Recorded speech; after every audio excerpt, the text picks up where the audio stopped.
morning, everyone. Good morning. Allow me to begin on a personal note. This is a picture of me taken right around the time that my grandmother was diagnosed with end-stage heart disease and sent home to die. Confined in a wheelchair, crushing chest pain.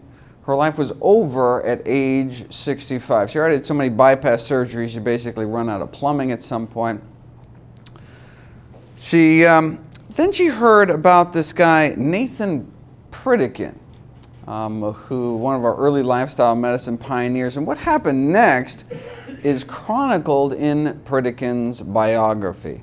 My grandma was one of the death's door people, Frances Gregor. My grandma arrived at Pritikin's early sessions in a wheelchair. Mrs. Gregor had heart disease, angina, claudication condition so bad she could no longer walk without great pain in her chest and legs. Within 3 weeks, though, she was not only out of her wheelchair, she was walking 10 miles a day.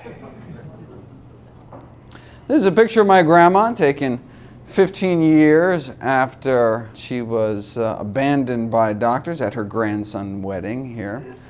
She was given her medical death sentence at age 65. Thanks to a healthy diet, was able to live another 31 years on this planet to age 96 to enjoy her 6 grandkids, including me. That's why I went into medicine. When Dr. Dean Ornish published his lifestyle heart trial years later, proving with quantitative angiography that indeed heart disease could be reversed without drugs, without surgery in the majority of patients, with a plant-based diet and other healthy lifestyle changes, I thought this was going to be the game changer. I mean, published in one of the most prestigious medical journals in the world. I mean, my family had, seen it for themselves, but here it was in black and white. Yet, nothing happened. I said, wait a second, if effectively the cure to our number one killer could be ignored, lost down some rabbit hole, what else was there in the medical literature that could help my patients but just didn't have a corporate budget driving its promotion? Well, I made it my life's mission to find out. For those of you unfamiliar with my work, every year I read through every issue of every English language nutrition journal in the world, so busy folks like you don't have to. Very nice. Everything on the website is free. There's no ads, no corporate sponsorship, strictly non-commercial, not selling anything. Just put it up as a public service, as a labor of love. New videos and articles every day on the latest in evidence-based nutrition. What a concept. So where did Pritikin get his evidence from? Well, a network of missionary hospitals set up throughout sub-Saharan Africa uncovered what may be one of the greatest health advances of the last century, according to one of the most preeminent medical figures of the 20th century, Dr. Dennis Burkitt, the fact that many of our most common and major diseases were universally rare, like heart disease. In the African population of Uganda, for example, coronary heart disease almost non-existent. Wait a second. Our number one cause of death? Almost non-existent. What were they eating? Well, they were eating a lot of greens and grains and other vegetables, and their protein sources almost exclusively from plants. And they had the cholesterol levels to prove it, actually very similar to what one sees in kind of modern day plant eaters. He said, wait a second, maybe the Africans were just dying early from something else, never lived long enough to get heart disease. No, here's age-matched heart attack rates in Uganda versus St. Louis. Now, 632 autopsies in Uganda, only 1 myocardial infarction. Out of 632 age and gender matched autopsies, 136 myocardial infarctions, more than 100 times the rate of our leading killer. They're so blown away, they went back and did another 800 autopsies in Uganda. Still just that one small healed infarct, meaning it wasn't even the cause of death. Out of 1,427 patients, less than 1 in 1,000. Whereas here, coronary heart disease is an epidemic. Right? Here's a list of diseases commonly found here and in places that eat and live like the U.S., but were rare or even non-existent in people in populations eating diets centered around whole plant foods. These are among our most common diseases, like obesity, for example, or hiatal hernia, one of the most common stomach problems, varicose veins and hemorrhoids, the two most common venous problems, colorectal cancer, leading cancer killer, diverticulosis, the most common disease of the intestines, appendicitis, number one cause of emergency abdominal surgery, gallbladder disease, number one cause of non-emergency abdominal surgery, as well as ischemic heart disease, our commonest cause of death here, but a rarity among plant-based populations, which suggests heart disease may be a choice, like cavities. If you look at the teeth of people who lived over 10,000 years before the invention of the toothbrush, pretty much no cavities. Didn't brush a day in their lives, no flossing, yet no cavities. Why? Because candy bars hadn't been invented yet, right? So why do people continue to get cavities when we know they're preventable through diet? Well, simple, because the pleasure people derive from dessert may outweigh the cost and discomfort of the dentist chair. And look, that's fine, right? As long as people understand the consequences of their actions. I mean, as a physician, what more can I do? If you think the benefits outweigh the risks for you and your family, then go for it. I certainly enjoy the occasional indulgence. I've got a good dental plan. Right? But what if instead of the plaque on our teeth, we're talking about the plaque building up inside of our arteries? Another disease that can be prevented through changes in our diet. Okay, now what are the consequences for you and your family? Okay, now we're not talking about scraping tartar anymore. Now we're talking life and death. The most likely reason our loved ones will die is heart disease. It's still up to each of us to make our own decisions as to what to eat and how to live, but we should make these choices consciously, right? Educating ourselves about the predictable consequences of our actions.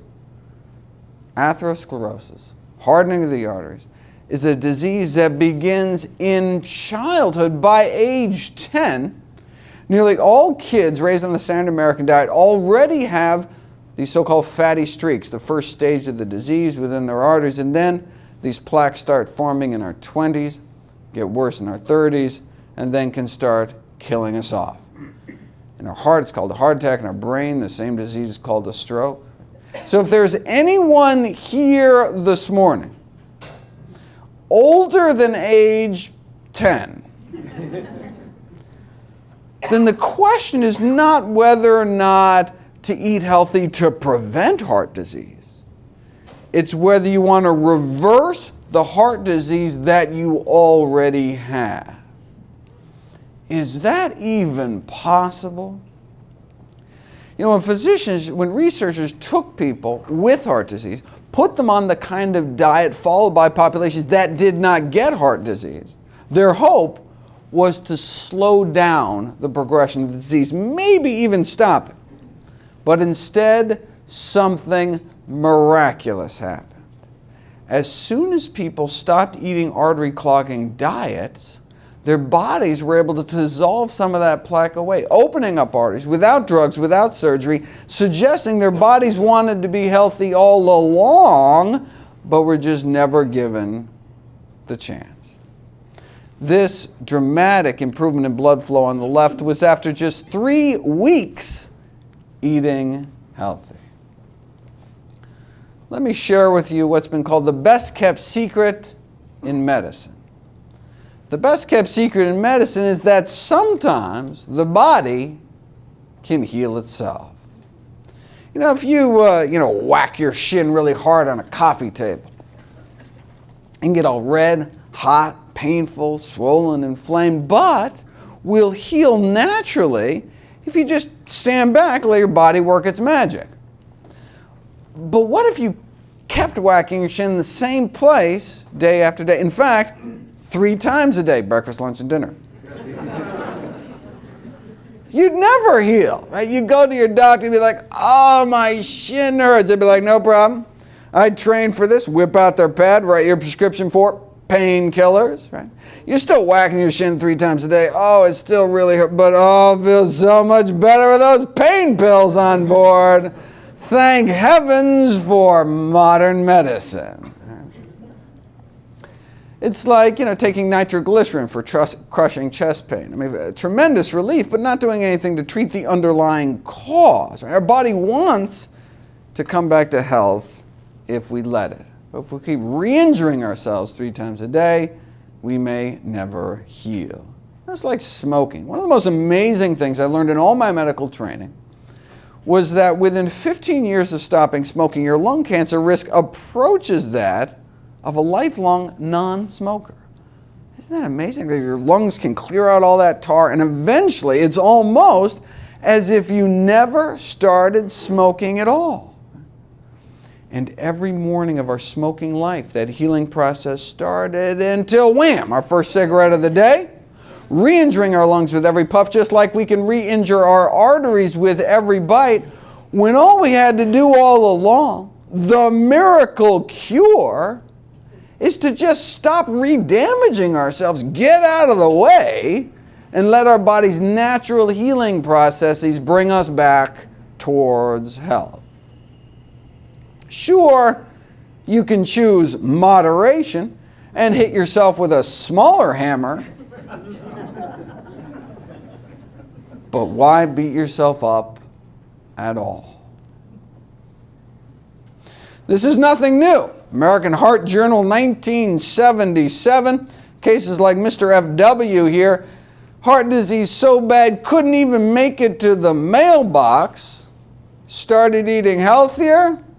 Few months later, climbing mountains, no pain. Now, there are these fancy new classes of anti-angina drugs on the market now, cost thousands of dollars a year, but at the highest dose can improve exercise duration as long as 33.5 seconds. You can actually stay on a treadmill 33.5 seconds longer if you're on these medications.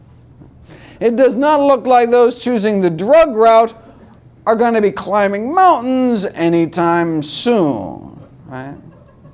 See, plant-based diets aren't just safer and cheaper, they can work better because you're treating the cause of the disease. The second leading killer in the United States is cancer. What happens if you put cancer on a plant-based diet? Well, Dr. Dean Ornish and colleagues showed that you could reverse the progression of prostate cancer with a plant-based diet and other healthy lifestyle behaviors, and no wonder. If you take blood of those eating the standard American diet, drip that blood on cancer cells growing in a petri dish, you can cut down cancer cell growth by about 9%. You can suppress cancer growth by about 9%. But put people on a plant-based diet for a year, though, and their blood can do this. The blood circulating throughout the bodies of those eating plant-based diets is nearly 8 times the stopping power when it comes to suppressing cancer cell growth. Now, this was for men in prostate cancer. They wanted to repeat the study using women in breast cancer, the #1 cancer killer specific to women. But look, they didn't want to wait a whole year to get the results. Women are dying now, so let's see what a healthy diet can do after just 2 weeks against 3 different lines of human breast cancer. This is the before picture, cancer cell growth powering away at 100%, and then this is after eating healthy for just 2 weeks. This is kind of the before picture. This is a photograph taken under a microscope. And what the researchers did is laid down a confluent layer of human breast cancer, so kind of a carpet of breast cancer, dripped blood of women eating the standard American diet onto that cancer. And you can see it kind of breaks the cancer up into these kind of cancer continents here. And then you take these same women, put them on a plant-based diet, and retest 2 weeks later. So they act as their own controls. Same women, 2 weeks later, draw their blood again after eating healthy for 2 weeks, and lay down another carpet of breast cancer, and all you're left with is this. Just a few individual cancer cells left before and after just 2 weeks eating a plant-based diet. Their bodies became that much more hostile to cancer. Suppressing cancer growth is nice. Getting rid of it is even better. This is what's called apoptosis, programmed cell death. Bodies are able to kind of reprogram cancer cells, forcing them into early retirement. This is what's called tunnel imaging, measuring DNA fragmentation, cell death, where dying cancer cells show up as little white spots. So again, this is the before picture, drip blood of women eating the standard American diet onto cancer cells growing in a petri dish. You can see here's one cancer cell dying. So you're not totally defenseless, even if you're eating a pretty poor diet. Then you take these same women 2 weeks later, and their blood can do this. It's like you're an entirely different person inside. The blood circulating throughout these bodies of these women gained the power to significantly slow down and stop breast cancer cell growth after just 2 weeks eating healthy. What kind of blood do we want in our body? What kind of immune system? Do we want blood that just kind of rolls over when new cancer cells pop up? Or do we want blood circulating to every nook and cranny in our body with the power to slow down and stop it? Now, this dramatic strengthening of cancer defenses was after 2 weeks of diet and exercise. They had these women out walking 30 to 60 minutes a day. You say, well, wait a second. If you do two things, how do you know what role the diet played? And so researchers decided to put it to the test. This is measuring apoptosis, programmed cell death, and so this is what we saw before. The cancer cell clearance of those eating a healthy diet and exercise, in this case on average for 14 years, plant-based diet for 14 years along with just mild exercise like out walking every day. For diet and exercise, that's the kind of cancer cell clearance you get. Compare that to the cancer-stopping power of your average sedentary American. See a little burger, I don't know if you can see a little burger in my hand, which is practically non-existent. All right. But here's the interesting group in the middle. What if you take a group of people, 14 years of not a plant-based, 14 years standard American diet, but 14 years of daily, strenuous, hour-long exercise like calisthenics. They wanted to know if you exercise long enough, if you exercise hard enough, can you rival some strolling plant eaters over there? And the answer is exercise helped, no question. But literally 5,000 hours in the gym was no match for a plant-based diet. This is that same tunnel imaging as we saw before. Even if you're a couch potato eating fried potatoes, you are not totally defenseless. You can knock off a few cancer cells. If you exercise for 5,000 hours, you can knock off cancer cells left and right, but nothing appears to kick more cancer tush than a plant-based diet. We think this is because eating animal proteins, meat, egg white, and dairy proteins, increases the levels of IGF-1 in our body, insulin-like growth factor 1, a cancer-promoting growth hormone involved in the acquisition and progression of malignant tumors. But if you go on a plant-based diet, reduce your intake of animal protein, IGF-1 levels drop within your body. If you do it for a long time, they drop even further. And your levels of IGF-1 binding protein go up. IGF-1 binding protein is one of our body's ways to protect itself from cancer, protect itself from excessive growth. Sure, in as few as 2 weeks, your levels of IGF-1 in your body, the production can drop.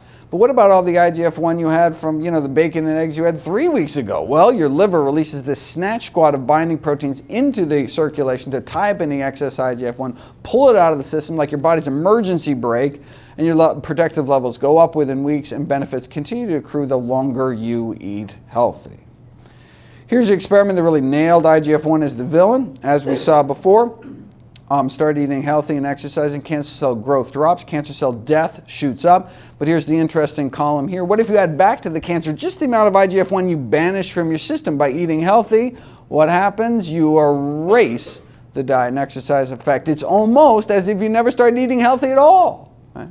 So going on a plant-based diet reduces one's level of IgA form, which reduces cancer growth, which may explain why the largest study on cancer and diet in history, prospective study, found the incidence of all cancers combined was lower among those eating more plant-based diets. How much lower are we talking about? Well, those eating lots of protein middle age, 75% increase in overall mortality, fourfold increase in risk of dying from cancer, but not all protein, specifically just the animal protein, which makes sense given the higher IGF-1 levels. The sponsoring academic institution sent out a press release with a memorable opening line: "That chicken wing you're eating could be as deadly as a cigarette."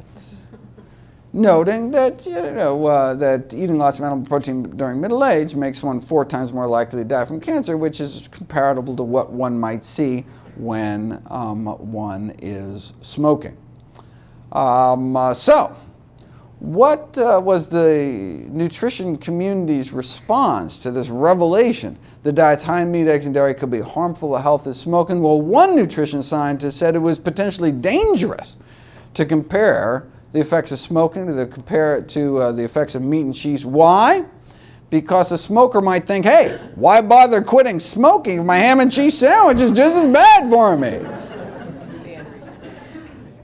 It reminds me of this famous Philip Morris cigarette ad that tried to downplay the risks of secondhand smoke by saying, look, you think secondhand smoke is bad, increasing the risk of lung cancer 19%. Well, hey, drinking 1 or 2 glasses of milk every day, maybe 3 times as bad, 62% increased risk of lung cancer.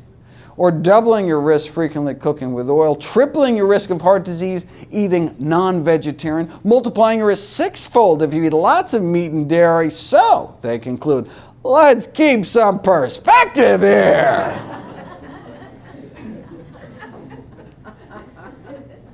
The risks from secondhand smoke may be well below that of other everyday activities, so breathe deep.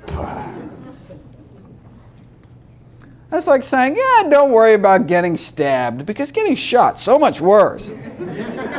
How about neither? 2 risks don't make a right. Of course, you'll note Philip Morris stopped throwing dairy under the bus once they purchased Kraft Foods. Just saying. All right, only 13 causes of death to go. What time is that? That's why you start early in the morning. We can.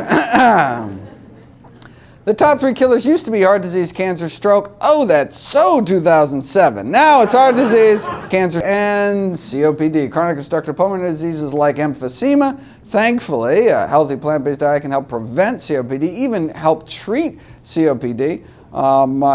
Significantly improving lung function over time, something we didn't even think was possible. But the tobacco industry viewed these landmark findings a little differently. I mean, if adding plants to our diet can improve lung function, wouldn't it be easier to just add plants to cigarettes? And indeed, the addition of acai berries to cigarettes evidently has a protective effect against emphysema in smoking mice. Who would have thunk it? Next, they're going to start adding berries to meat. And indeed, I couldn't make this stuff up, ladies and gentlemen. The addition of fruit extracts to burger patties was not without its glitches. For example, the blackberries dyed the burger patties a distinct purplish color, which kind of turned people off a little bit.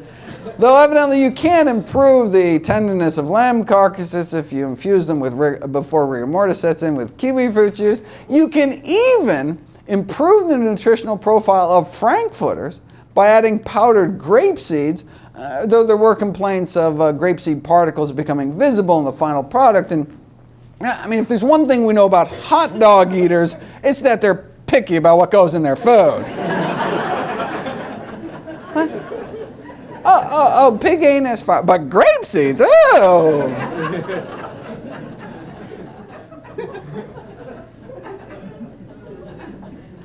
Killer number 4 is strokes. Preventing strokes may be all about eating potassium-rich foods, yet most Americans don't even reach the recommended minimum daily intake of potassium, and by most, I'm talking more than 98%.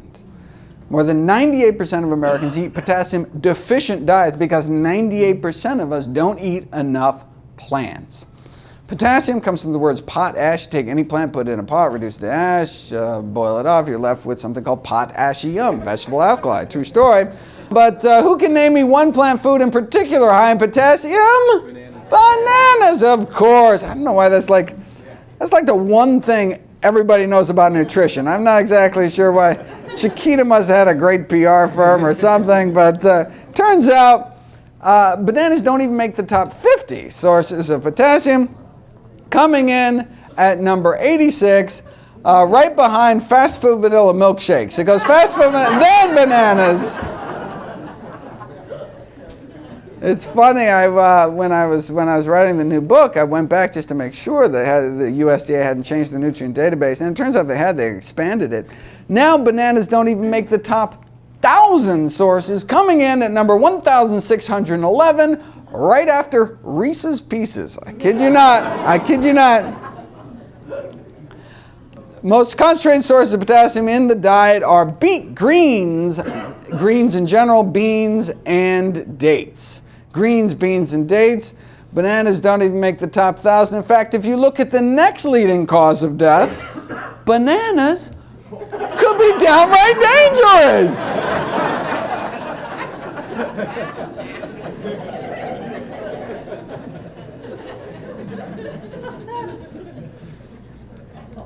Alzheimer's disease is the next sixth leading killer. 10 years ago, wasn't even in the top 10. 4 million Americans affected, according to the latest dietary recommendations for the prevention of Alzheimer's. The two most important things we can do is reduce our intake of meat, dairy, and junk, and replace those foods with vegetables, legumes, which are beans, split peas, chickpeas, and lentils, fruits, whole grains. And this is based in part on data going back decades now that shows that those people that eat meat, red meat, white meat, doesn't matter, between 2 to 3 times the risk of becoming demented later in life. And the longer one eats a plant-based diet, the lower one's risk drops. Next on the list is type 2 diabetes, a disease that can be prevented, arrested, and reversed with a plant-based diet, something we've known since the 1930s. In this case, eliminating insulin dependence, so taking people off insulin in a quarter of the diabetics after 5 years on this diet. But the plant-based diets are relatively low-calorie diets. So maybe their diabetes got so much better just because they lost so much weight. Maybe it wouldn't matter how you lost weight, as long as you lost weight, that'll improve diet. In fact, you can even go in for bariatric surgery, like stomach stapling surgery, and you can cure people from diabetes. So to see if there were unique benefits of plant-based diets beyond just all the weight loss, what you'd need to do is design a study where you put people on a plant-based diet but force them to eat so much food that they don't lose weight despite eating healthy. Then we could see if there's something special about plant-based diets. Well, we'd have to wait 45 years, but here it is. They weighed research subjects every day, and if they started to lose weight, they were made to eat more food. In fact, so much more food, some of the participants had problems eating it all. They're like, oh, not another salad, oh. But eventually they adapted, and so no weight loss. So wait a second. So did a plant-based diet still help their diabetes, even with zero weight loss? Well, insulin needs were cut on average 60%, and half of the diabetics ended off of all their insulin altogether. How many years did this take? No, 16 days. 16 days later. So we're talking people, for example, diabetes for 20 years on 20 units of insulin, and 13 days later on none.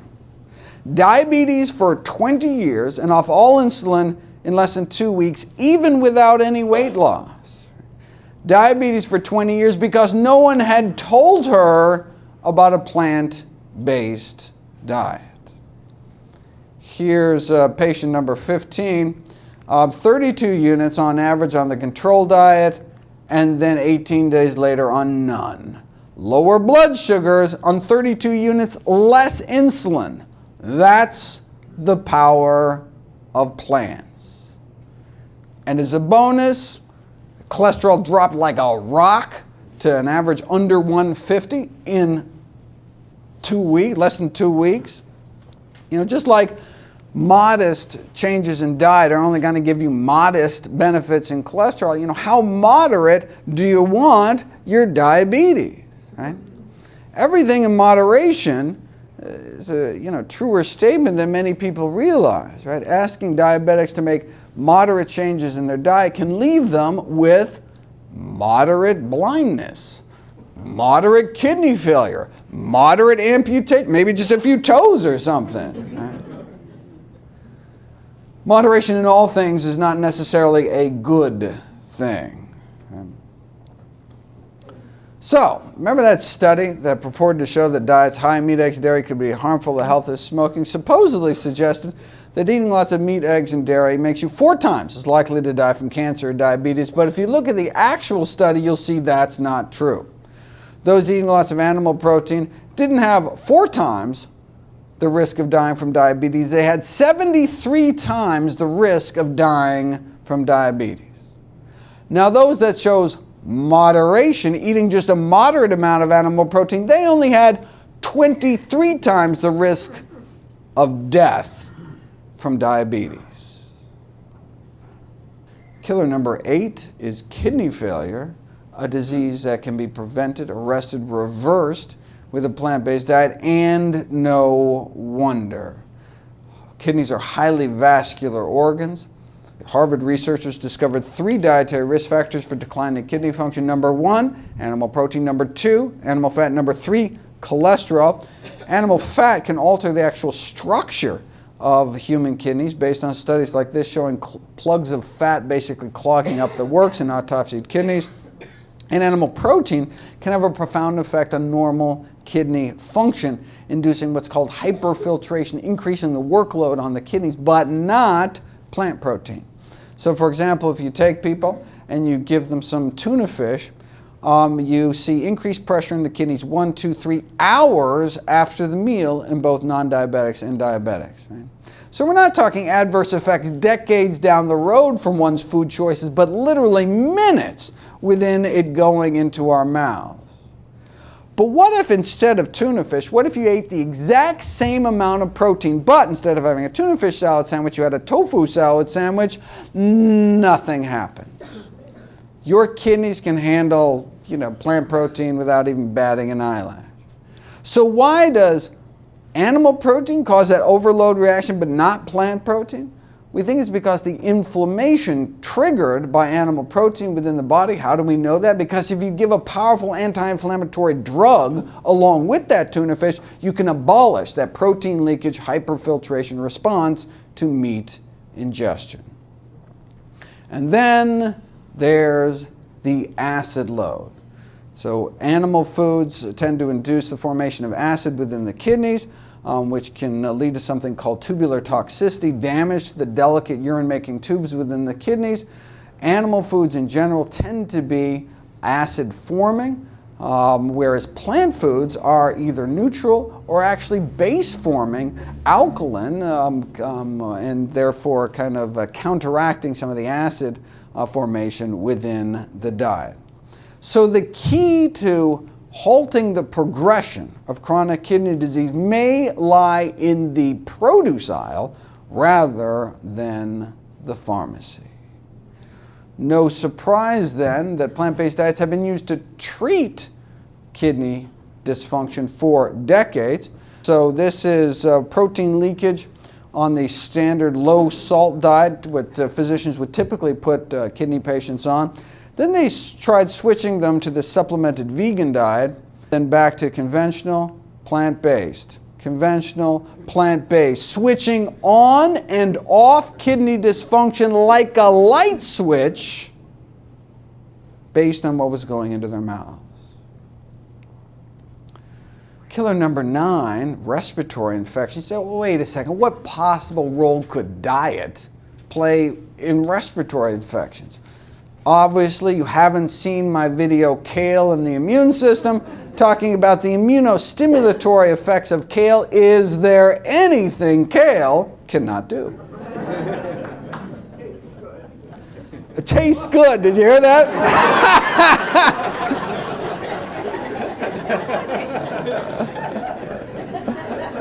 That's funny. See, the problem is I think we all have flashbacks to our childhood of overcooked gray lumps on cafeteria school trays. But people don't know how to cook greens. There are ways you can cook greens, even strongly flavored greens like mustard greens and kale, to make them delicious. It's all about the sauces, how you cook them. And you can, where's Amy? Where'd Amy go? There she is. Amy can tell you how to cook greens. She can be your local resource for delicious kale recipes. Are we going to have any in the smoothies afterwards? Kale in the smoothie. You don't think kale can taste good? Wait for the smoothies at the end. Perfect. Very nice segue there. All right. Kale, boosting antibody production 7-fold. Okay, but this is in a petri dish. What about in people? You take older men and women, their 60s and 70s, split them up into two groups. Half continue to eat their regular diet. The other half just ate a few more servings of fruits and vegetables right before getting their Pneumovax vaccination, their pneumonia vaccination. What you see is a significantly boosted protective antibody response in the higher fruit and vegetable group. And so this is not, cutting out meat. Just adding a few servings of produce to one's daily diet can significantly boost one's immune function. Next on the list, killer number 10 is actually suicide. We've known that people that eat healthier feel healthier. About half of the, on average, of the depression, half of the anxiety, half of the stress scores compared to those who eat meat. Researchers think this may be because of the arachidonic acid in animal products. Arachidonic acid is this inflammatory omega-6 fatty acid found predominantly actually in chicken and eggs. Those are two most largest sources of the American diet. So if you take people and you remove meat, remove fish, remove poultry, remove eggs as well from their diet, you can see a significant improvement in mood within just 2 weeks after doing that. And so researchers think that it's because this arachidonic acid is adversely impacting mental health via a cascade of neuroinflammation, brain inflammation, but we can clear out the inflammation from our brains within just 2 weeks by cutting down on eggs, chicken, and other meat. Am I just cherry picking here? I mean, what about all the other randomized controlled trials showing that different diets improved mood? There aren't any. So the latest review found only that plant-based diet intervention fulfilled their kind of rigorous criteria for scientific validity. So it's kind of hard to cherry pick when there's only one cherry. Works in a workplace setting too. Researchers went into Geico Insurance and encouraged people to start eating healthy, got significant improvements in physical functioning, general health, vitality, mental health. This was then expanded across 10 corporate sites at Geico. Also, of course, improved worker productivity, which is, of course, all corporations care about, the bottom line. So, across 10 corporate sites now, so they split them up into 2 different sites. So half the sites were control sites where they did nothing. The other half, they just went in and did educational seminars like this and improved and gave additional plant-based options in the cafeteria, like they added lentil soup, little things like that. So, I mean, they didn't force people to eat this way. They just gave them information and a few more options. And what did we find? Significant improvements in depression, anxiety, fatigue, emotional well-being, daily functioning, as well as mental health, emotional health. And so these lifestyle interventions, such as exercise, can significantly improve both mental as well as physical health. And in terms of diet-wise, it's these plant-based diets shown to be most effective so far. Killer number 11. Or blood infections. Sure, foodborne illness, bacteria can kind of burrow through the intestinal wall and invade the bloodstream, but in women may creep up into their bladder. We've known for decades that it's bacteria creeping up from the rectum that actually cause bladder infections, but only recently did we discover where this rectal reservoir of bladder-infecting E. coli was coming from, and now we know it's chicken. We now have DNA fingerprinting proof of a direct link between meat, farm animals, meat, and bladder infections, solid evidence that urinary tract infections can be what's called a zoonosis, an animal-to-human disease. You say, well, wait a second, I mean, can't you just use a meat thermometer, cook the meat through, what's the big deal? Well, the big deal is what's called cross-contamination. If you take 40 families, give them frozen chicken to prepare and cook in their home as they normally would, a multitude of antibiotic-resistant E. coli jump from the chicken, into the guts of the volunteers even before they eat it. So you could incinerate that chicken to ash. You don't even have to eat any of it. You're already infected before it makes it into the oven due to cross-contamination of kitchen surfaces. And within a few days, the chicken bacteria had multiplied to the point of becoming major parts of these people's gut flora. So the chicken bacteria was like taken over. You say, well, wait a second. What if you do not only you cook it well, but you use proper handling guidelines? This is the official USDA recommendations. We're actually supposed to be using a bleach solution on all kitchen surfaces. Then we spray a bleach solution on all, doorknobs, fridge handle, oven, knobs, all that stuff. So they had people did that, then came in later and swabbed around their kitchen. What did they find? Significant levels of Campylobacter, Salmonella, serious human pathogens still left behind. In fact, the reason that there tends to be more bacteria from feces in people's kitchen sink than on their toilet seat is because people tend to wash chickens in their sink, not their toilet.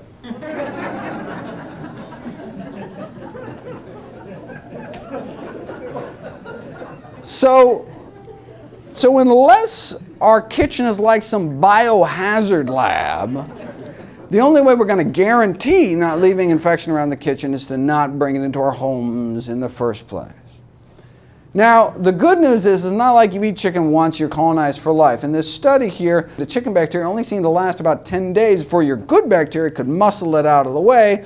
The problem is that many families, buy chicken more than once every 10 days, and so may be constantly reintroducing these chicken bugs into their systems.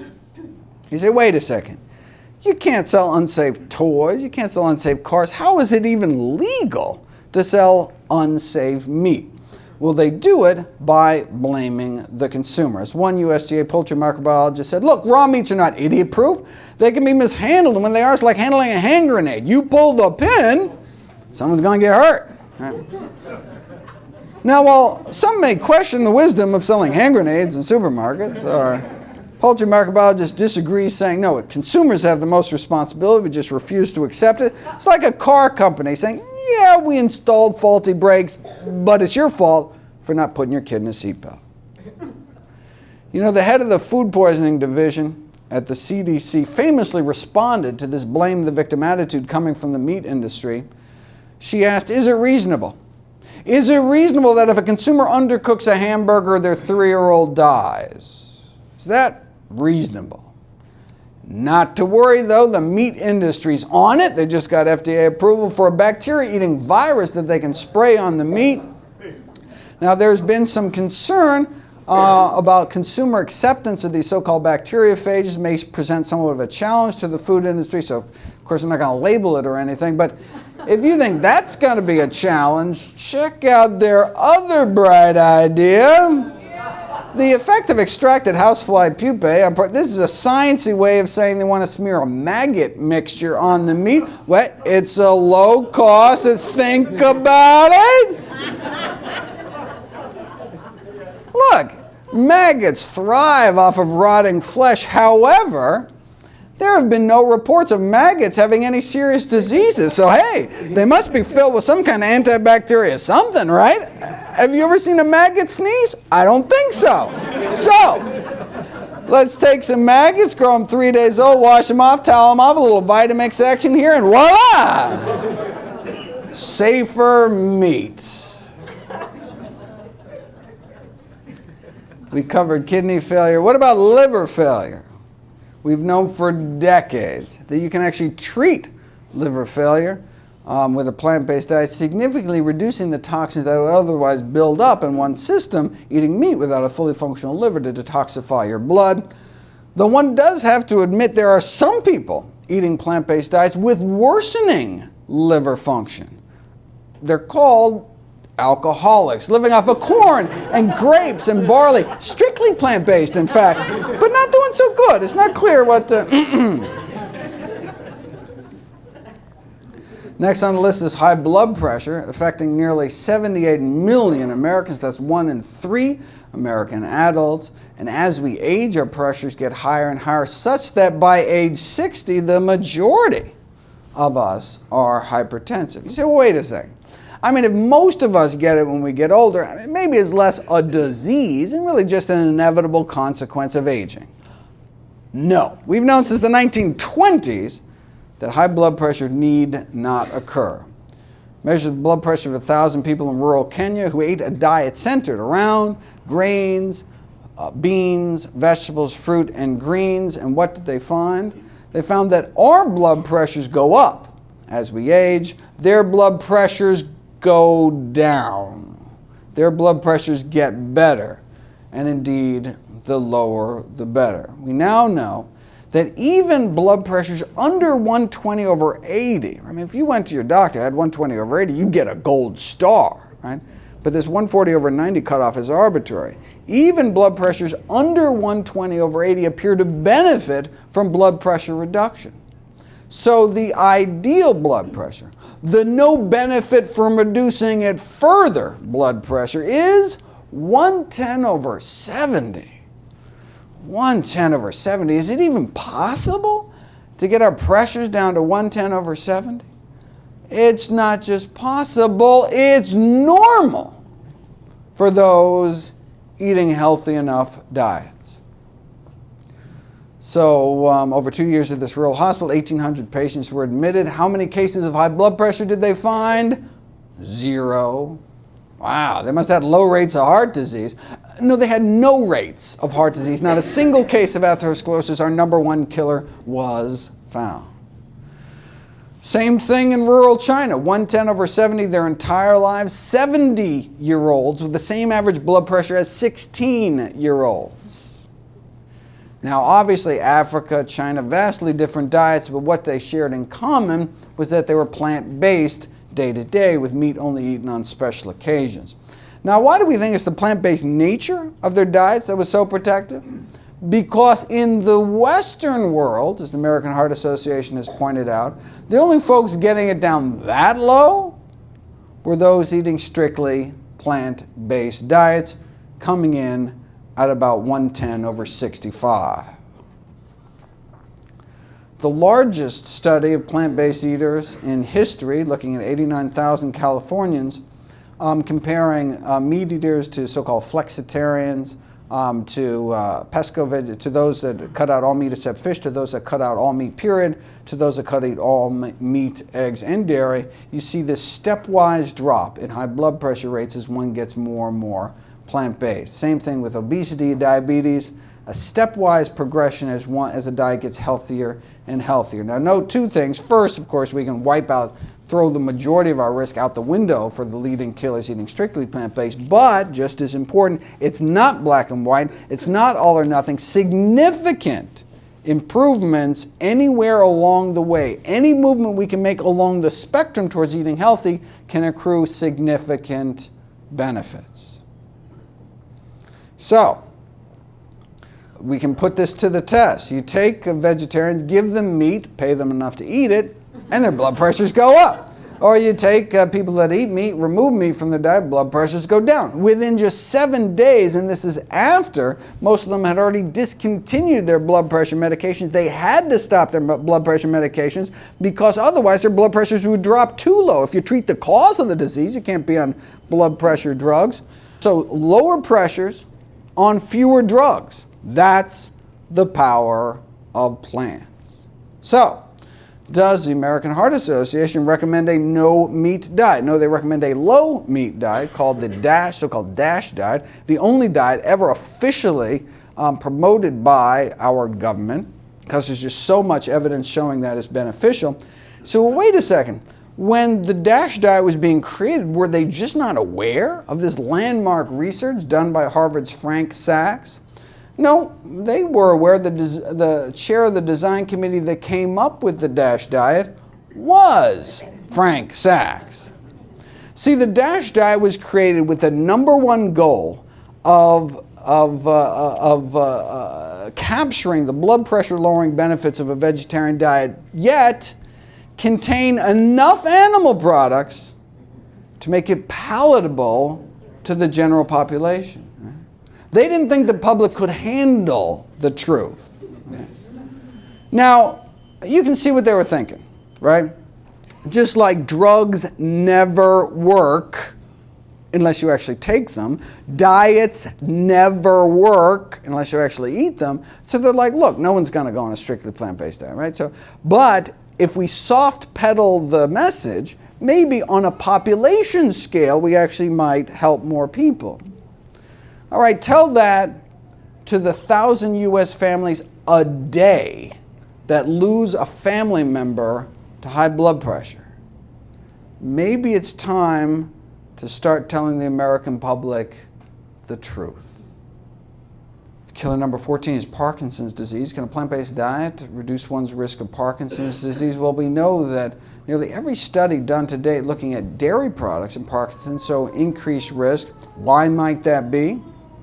Well, there's evidence that the milk supply is contaminated with neurotoxic chemicals such as pesticides, other pollutants, found not only in the brains of Parkinson's patients on autopsy, but also in the milk supply. We're talking about compounds like tetrahydroisoquinoline, which is actually what scientists use to try to recreate this disease in primates in the laboratory, found mostly in cheese, actually. So there's been recommendations that the dairy industry kind of self-police themselves and screen their own milk for toxins.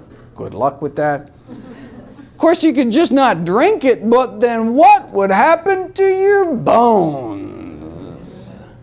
That's a marketing ploy. If you look at the actual science, you'll see that milk does not appear to protect against hip fracture risk, whether you're drinking as an adult, whether you're drinking as a teen, doesn't matter, doesn't work. In fact, may even increase fracture risk, which may explain why those populations that eat the most dairy actually have the highest hip fracture risk. So scientists in Sweden decided to put it to the test. 100,000 men and women followed up for up to 20 years, and milk-drinking women had higher rates of what? Higher rates of death. More heart disease, significantly more cancer for each glass of milk. Women that drank 3 glasses of milk a day had nearly twice the risk of premature death. And they had more bone and hip fractures too. More milk, more fractures. And men also had higher rates of death. Yet for some reason you don't see milk ads like this. I don't know. But I had the ambulance drive by just at that moment to really put that point in there. Thank you. And then killer number 15, which is just aspiration pneumonia, which is caused by swallowing difficulties due to a stroke or Parkinson's, Alzheimer's, things we've already covered. So here's the 15 leading reasons that Americans die, and a plant-based diet can help prevent nearly all of them, can be used to treat more than half of them, and even reverse the course of disease in some of them, including, in some cases, our top 3 killers.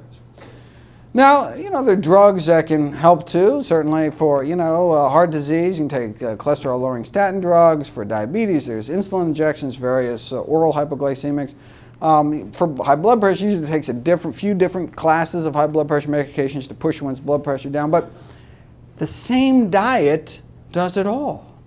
It's not like there's a heart-healthy diet that's somehow different from the brain-healthy diet or kidney-healthy diet. No, a liver-healthy diet is a kidney-healthy diet, is a body-healthy diet, one diet to rule them all. And what about side effects? I'm not talking about a little rash here, but side effects from prescription drugs kill. More than 100,000 Americans every year. You say, wait a second, 100,000 Americans every year? That means the 6th leading cause of death in the United States is doctors. The 6th leading cause of death is me. Thankfully, I can be prevented with a plant-based diet. No, seriously, compared to 15,000 American vegetarians, those that eat meat, about twice as likely to be on aspirin, sleeping pills, tranquilizers, antacids, painkillers, blood pressure medications, laxatives, of course, as well as insulin. So plant-based diets are great for people that don't like taking drugs, for people that don't like paying for drugs, and for people that don't like risking drug side effects. Right? Want to solve the healthcare crisis? I've got a suggestion. There's only one diet that's ever been proven to reverse heart disease in the majority of patients, this plant-based diet. So, anytime anyone tries to sell you on some new diet they heard about, do me a favor. Ask them one simple question. Say, wait a second, has this new diet been proven to reverse heart disease and the number one reason me and all my loved ones will die? If the answer is no, why would you even consider it? Right? If that's all a plant-based diet could do, reverse our number one killer of men and women, shouldn't that kind of be the default diet until proven otherwise? And the fact that can also be effective in preventing, treating, or reversing other leading killers like type 2 diabetes and hypertension would seem to make the case for plant-based eating simply overwhelming. The number one killer. Most deaths in the United States are preventable and related to nutrition. The number one cause of death in the United States and the number one cause of disability in the United States is our diet, bumping tobacco smoking to number 2. Now cigarettes only kill about 500,000 Americans every year, whereas our diet kills hundreds of thousands more. So let me end with a thought experiment. Imagine yourself a smoker in the 1950s. The average per capita cigarette consumption was 4,000 cigarettes a year, meaning like the average person walking around smoked a half pack a day. The media was telling you to smoke. Famous athletes agreed. Even Santa Claus wanted you to smoke. Look, you want to keep fit and stay slender, so you make sure to smoke and eat lots of hot dogs to stay trim and eat lots of sugar to stay slim and trim. A lot better than that apple there. Sheesh, right? Although apples do connote goodness and freshness, reads this internal tobacco industry memo, which brings up many possibilities for a youth-oriented cigarette. They want to make apple-flavored cigarettes for kids. Shameless. But for digestion's sake, you smoke. No curative power is claimed by Philip Morris, but hey, better be safe than sorry and smoke, right? Blow in her face and she'll follow you anywhere.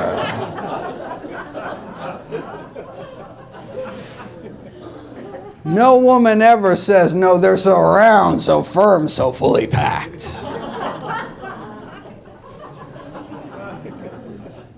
After all, John Wayne smoked them until he got lung cancer and died. Back then, even the paleo folks were smoking, and so were the doctors. Now, this is not to say there wasn't controversy within the medical profession. Yes, some doctors smoked Camels, but others preferred Lucky, so there was a little disagreement there. The leader of the U.S. Senate agreed. Who wouldn't want to give their throat a vacation? Not a single case of throat irritation. How could there be when cigarettes are just as pure as the water you drink? Maybe in Flint, Michigan. If you do get irritated, no problem. Your doctor can write you a prescription for cigarettes. This is an ad in the Journal of the American Medical Association. So when the AMA is saying that the smoking on balance may be beneficial, right? When the American Medical Association is saying that, where could you turn if you just wanted the facts? What's the new data advanced by science? Well, hey, she was too tired for fun, and then she smoked a Camel. Babe Ruth spoke of proof positive medical science, that is, when he still could speak, before he died of throat cancer. If by some miracle there were some smokingfacts.org website back then that could deliver the science directly, bypassing commercially corruptible institutional filters, you would have become aware of studies like this. This is an inventive study out of California published in 1958 showing that non-smokers had at least 90% less lung cancer than smokers. But this wasn't the first.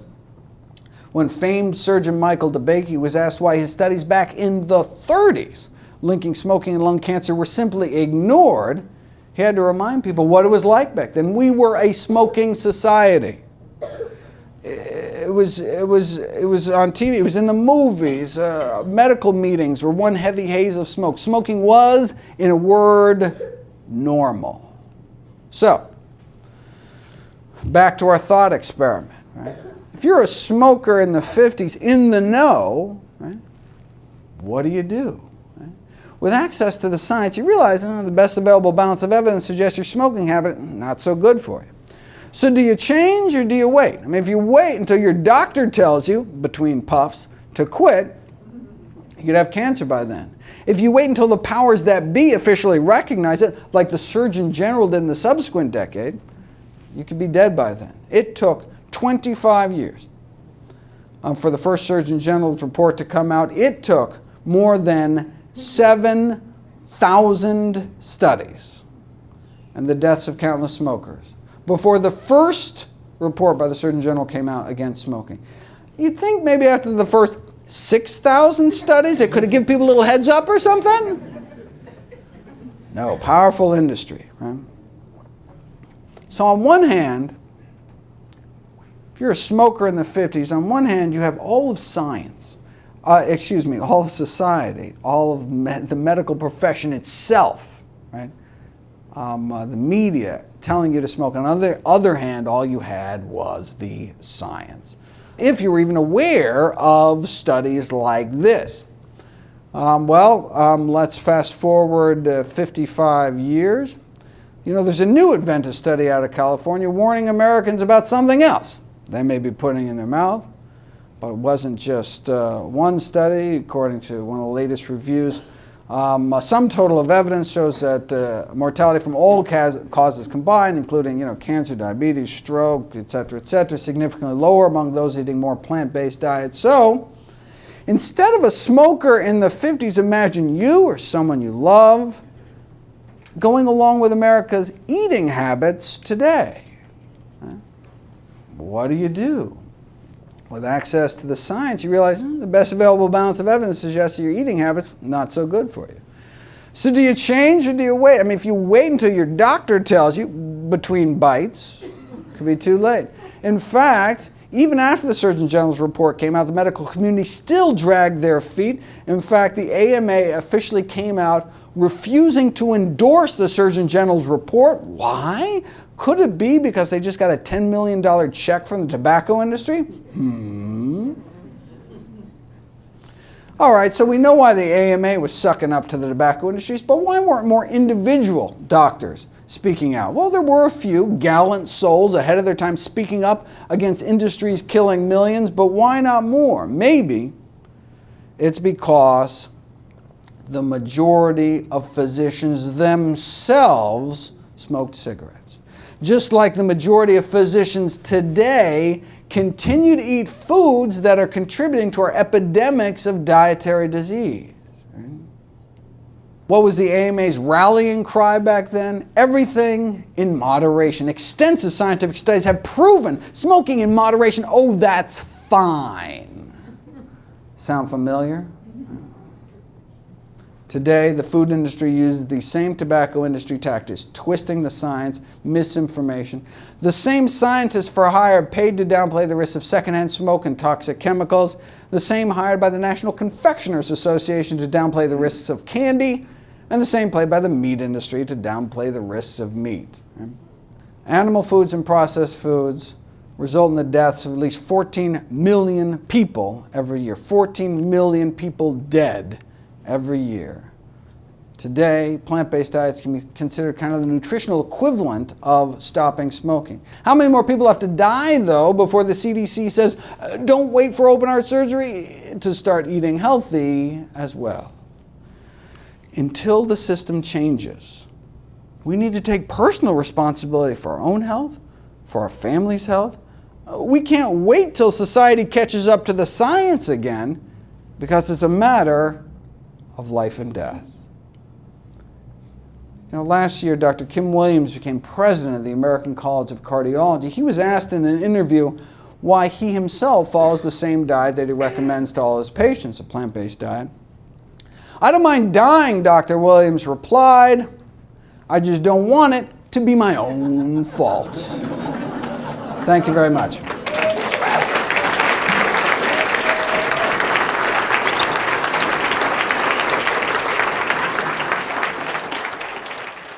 So I think the question can boil down to, what if you eat vegan, what if you eat plant-based, and your cholesterol is still too high, right? Over 150. We want total cholesterol under 150 to make us essentially heart attack proof, or an LDL down around 50, 60, 70. Okay, so what if you're not eating the three things that increase your cholesterol, which is saturated fat, trans fats, and dietary cholesterol? What if you cut those out of your diet and you're still too high? Do you have to worry? Because at least you're not getting that animal cholesterol anymore. The only cholesterol in your body is that produced endogenously by your liver. And the answer is, you are still at risk. If you are, no matter what you eat, your cholesterol is too high, it'll build up into your arteries and can potentially kill you. Now, certainly there's all sorts of wonderful things about eating a plant-based diet that can decrease risk, increasing endothelial function and antioxidants, so it'll be less oxidized cholesterol and less inflammation, and if you're eating a healthy diet. So I have people in my practice. So I have vegans in my practice with significant heart disease, and they've been vegan for 20 years. Why? Their cholesterol is too high. So what do you do? Wait a second, you already cut out all the stuff that's increasing your cholesterol, so what do? Well, then you have to add foods to your diet that actively draw cholesterol from your body. So just because the average cholesterol of those eating strictly plant-based is 147, that's a bell curve. That doesn't mean there aren't people that fall above 150. And so then what do you add to your diet? You add soluble fiber foods, slimy foods like okra, oatmeal, ground flax seeds, eggplant. That actively pulls cholesterol out of your body. You eat nuts every day. You eat soy. There's a whole list of foods you add to your diet. And of course, you make sure there's not some what's called secondary cause of hypercholesterolemia, meaning something non-diet related. For example, hypothyroidism. If you have an underactive thyroid gland, your cholesterol is sky high no matter what you eat. There's other causes too. You just need to talk to your doctor about bringing it down. But what you can't do is say, I'm vegan, I don't have to worry about my cholesterol. So there's a drug called warfarin, a brand name Coumadin, used as a rat poison and blood thinner by interfering with vitamin K in the body, interfering with recycling of vitamin K in the body.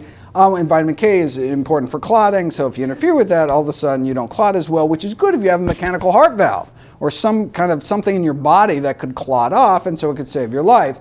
The problem is, what if you're on Coumadin and you eat something with a lot of vitamin K in it, like dark green leafy vegetables? That's the number one source. And so what doctors say is, don't eat dark green leafy vegetables if you're on Coumadin. That's the wrong advice. The reason they give that advice is because they know no one is ever eating dark green leafy vegetables. So they're in effect saying, continue to not eat any dark green leafy vegetables. What they should say is, eat massive amounts of dark green leafy vegetables and then maintain that level. All you need is a consistent level, and then you just titrate the dose of the drug to match your greens intake. But since greens are so healthy for you, you have lots of greens and you maintain that level. So what a doctor that has a brain cell and knows something about nutrition. Now you say, wait a second, where do you find doctors that know anything about nutrition? Give me a few years. I'm still talking to medical schools. We'll get there. Okay, so what do I think about this kind of 80-10-10 diet, or in general, looking at one's ratios of macronutrients? 80-10-10 tells me nothing about how healthy you eat, right? Because carbohydrates are lentils and lollipops, right? Cotton candy is carbohydrates, but so what? Fat. Fat could be one of the healthiest things on the planet, walnuts, or lard, or hydrogenated oils. Right, what matters to me is the source. And so there are studies showing remarkable health benefits to high-fat plant-based diets, to low-fat plant-based diets, to high-carb, even low-carb plant-based diets. There's this guy, David Jenkins, the guy who invented the glycemic index up at the University of Toronto. He created what he called the Eco-Atkins diet, which is this strictly plant-based but low-carb diets, eat lots of avocados, and showed remarkable health benefits there too. And so what matters is the source. And in fact, I encourage people to eat whole plant food sources of fat, such as nuts, seeds, and avocados. In fact, one of my daily dozen. So the first half of the book is reviewing all the science, all the compelling evidence. Second half of the book is how do you actually put it into practice. So it's centered around my daily dozen checklist of all the things I recommend to include in a daily diet. And one of those that got one of those sacred top 12 spots were nuts. So those that eat nuts, and so the Adventist study showed that people eating plant-based who eat nuts live 2 years longer than those that just eat plant-based, right? So you just added years to your life with one simple dietary tweak, and it's delicious. So wait a second, tastes good and you get to live longer? That's what plant-based eating is all about. And the question is about alkaline water. I have a machine that someone sold me saying that it would alkalize my water and improve my health. So I actually have a video about that. You just type in alkaline water, and I think it's called Alkaline Water Scam or No Scam. And spoiler alert, scam. That's the short version.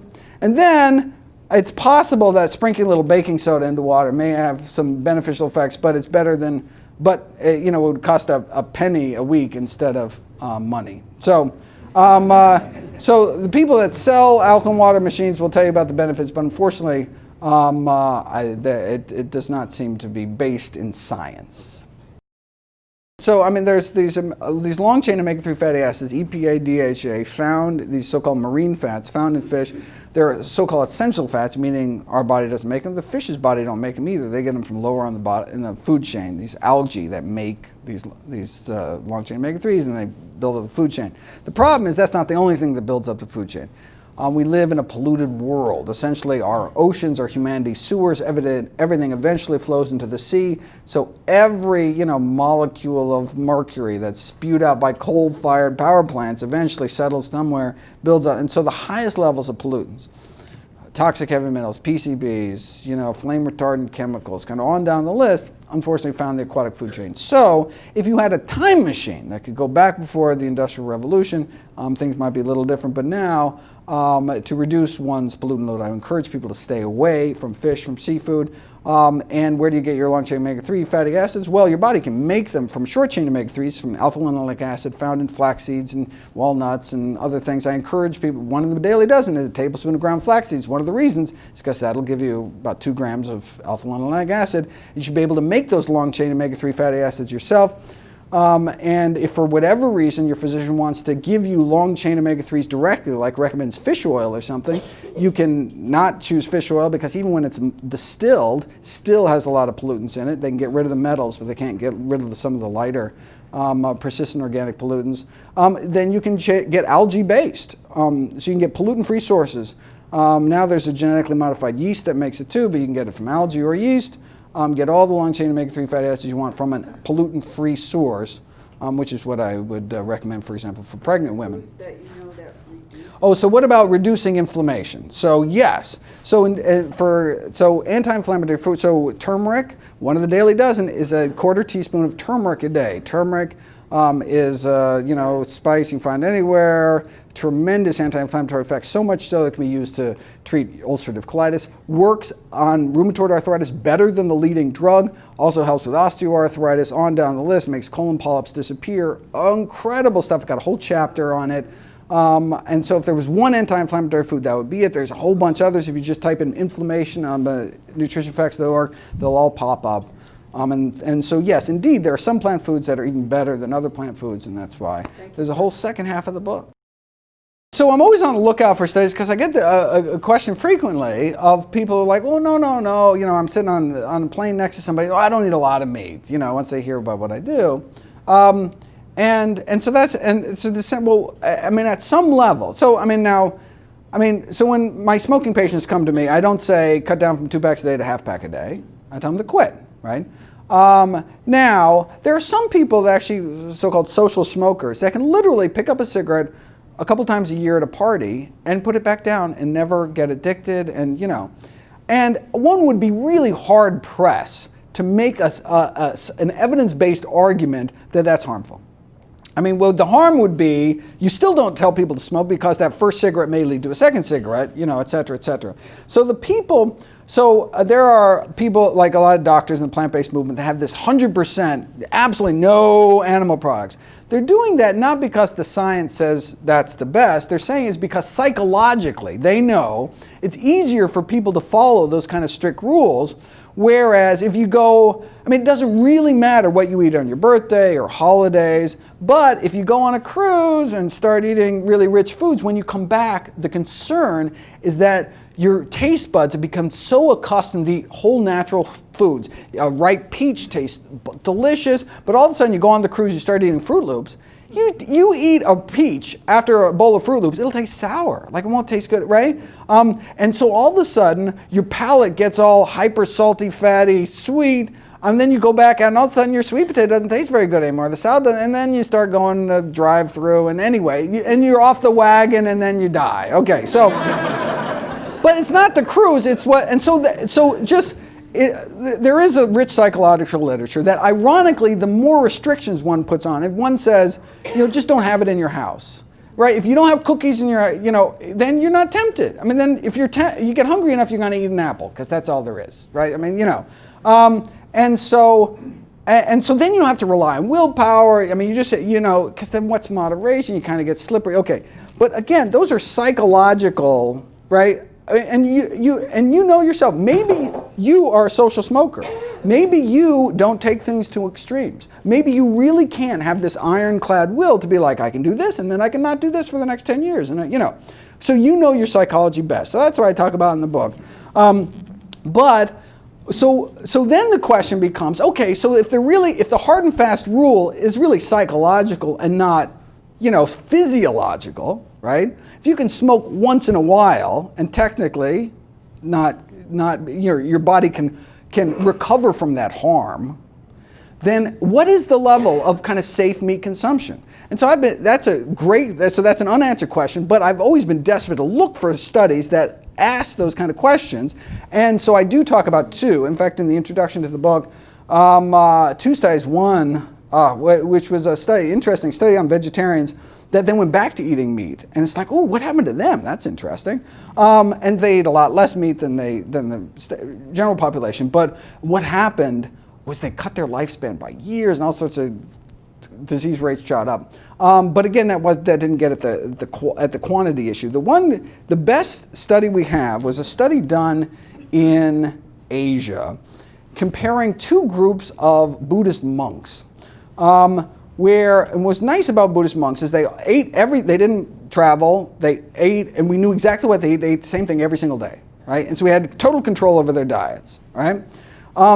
And so they took these, and in one, they continued to eat strictly plant-based, no eggs, no meat, blah, blah, blah. And the other had like one serving of meat per week, or I think one serving of meat per week for women, and then 2 or 3 servings per week for men, something like that. And so what was nice about those two groups is that they had zero soda intake, none of them were eating junk food, processed food. And so it was given a sense, okay, a traditional Asian diet was traditionally very healthy with just a little meat versus no meat at all. And could you actually tell a difference between those? And if you would have asked me before the study started if there would be a difference, I'd say no. I mean, maybe long term, but not certainly in the short term. The study, I forget how short the study was, a few years. And what happened? There's a dramatic increased risk in diabetes. They were looking at type 2 diabetes in those that ate just a few servings of meat. And this was like 5% of American meat consumption. Just a few servings a week could dramatically increase. I forget what it was. Someone could open up the book really quick. And so this dramatic increase in risk. And none of the vegans got any diabetes. So the statistics are easy. You get lots of diabetes and none diabetes, you get a really big kind of odds ratio. But and so that was the first to suggest, wow, maybe even little amounts. And so what exactly is going on? Is it the heme iron?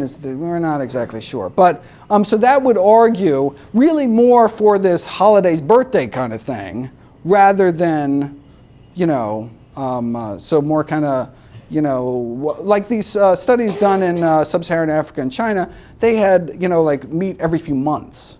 Okay, so that seemed, and they had amazing public health statistics, but it does seem more, that moves the needle from weekly really towards monthly in terms of some safe level, even though we still don't know exactly where that needle eventually lands.